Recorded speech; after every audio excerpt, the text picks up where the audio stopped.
बिस्मिल्लाहिर्रहमानिर्रहीम।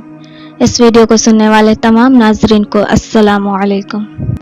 दुनिया में जो घर होता है उसके लिए इंसान कितनी मेहनत करता है, मुशक्क़त करता है घर लेने के लिए, पैसे जमा करता है। और कुछ लोग एक घर भी नहीं ख़रीद सकते, नहीं बना पाते हैं दुनिया में, किराए के मकान में रहकर ज़िंदगी बिताते हैं ज़िंदगी भर। लेकिन क्या जन्नत को पाने के लिए हम इतनी मेहनत और मुशक्क़त करते हैं? हमारे नबी करीम सल्लल्लाहु अलैहि वसल्लम हमारे लिए क्यों रोते थे? क्योंकि उन्होंने जन्नत और जहन्नुम को देखा है। अगर मेरी उम्मत जहन्नुम में चली गई तो वो बर्दाश्त नहीं कर पाएगी जहन्नुम का जो आग है, और जन्नत में जाएगी तो जन्नत में कोई गम नहीं, कोई टेंशन नहीं। तो क्या हमें अपनी फ़िक्र है? हमें अपनी फ़िक्र है? क्या हम इतनी मेहनत करते हैं जन्नत को पाने के लिए? जन्नत में हर चीज़ होंगे जो भी हम ख्वाहिश करेंगे। जामिया तिर्मिज़ी की रिवायत है, हदीस नंबर 2537 की। नबी करीम सल्लल्लाहु अलैहि वसल्लम ने फरमाया कि पहला गिरोह जो जन्नत में दाखिल होगा उनकी शक्ल 14वें चाँद की तरह रोशन होगी, और ना वो उसमें थूकेंगे, ना नाक साफ करेंगे, और ना गंदगी करेंगे। जन्नत में इनके बर्तन सोने के होंगे, कंघियाँ सोने की होंगी और चांदी की होंगी। इनकी अंगूठियाँ ऊद की होंगी और पसीना मुश्क का होगा। इनमें से हर आदमी के लिए कम से कम 2-2 बीवियाँ होंगी। तो इतनी अय्याशियों में कौन मरना चाहेगा? कौन इंसान मरना चाहेगा? जन्नत में मौत भी नहीं आएगी, ना जहन्नुम में मौत आएगी।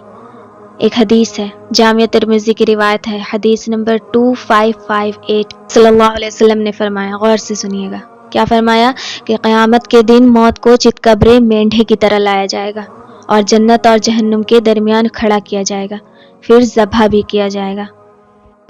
और जन्नती और जहन्नुमी देख रहे होंगे इस मंज़र को।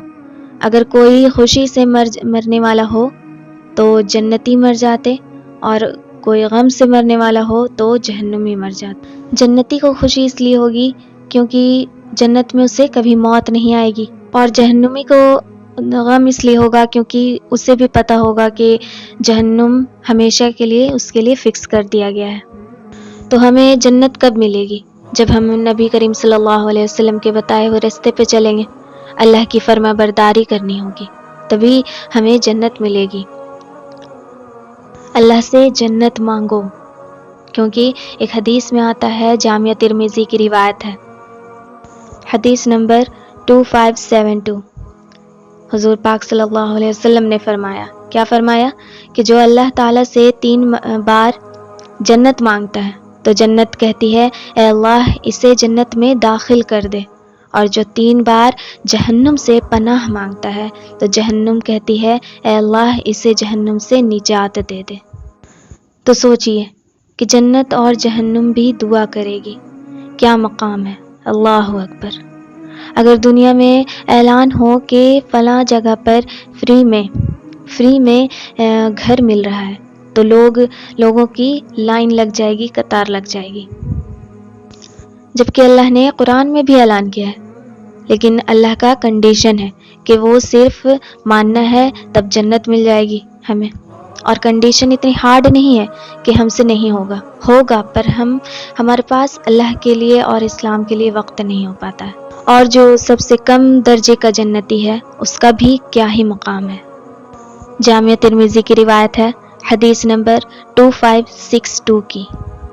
आप सल्लल्लाहु अलैहि वसल्लम ने फरमाया, कम दर्जे का जन्नती वो है जिसके लिए इसके 1000 खादिम होंगे और बेहतर बीवियां होंगी। इसके लिए मोती याकूत का खीमा नसीब किया जाएगा, जो मकाम ज़ाबिया से सना यमन के बराबर होगा। तो जन्नत मांगा करें दुआ में, ताकि जन्नत भी दुआ करें अल्लाह से। हम सबको अल्लाह जन्नतुल फिरदौस में जगह दे, आमीन। और ये वीडियो पसंद आए तो लाइक, शेयर और सब्सक्राइब करना ना भूलें। शुक्रिया।